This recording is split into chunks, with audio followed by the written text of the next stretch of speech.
vida. Você tá aprontando alguma coisa, hein? Não é coisa pequena, não. É festa?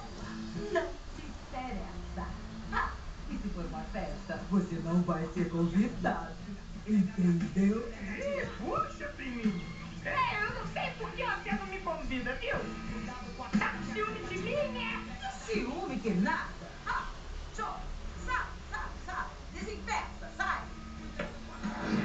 Ô, moleque abusado esse meu primo Saci. Eu, hein? Sai daí. Cuidado com a boca, te pega daqui, te pega de lá. Cuidado com a boca. Eu estou muito preocupada com a moça Teodorico. Ela está produzindo pouco leite, sabe? Isso foi assim, de repente? Faz mais ou menos uma semana.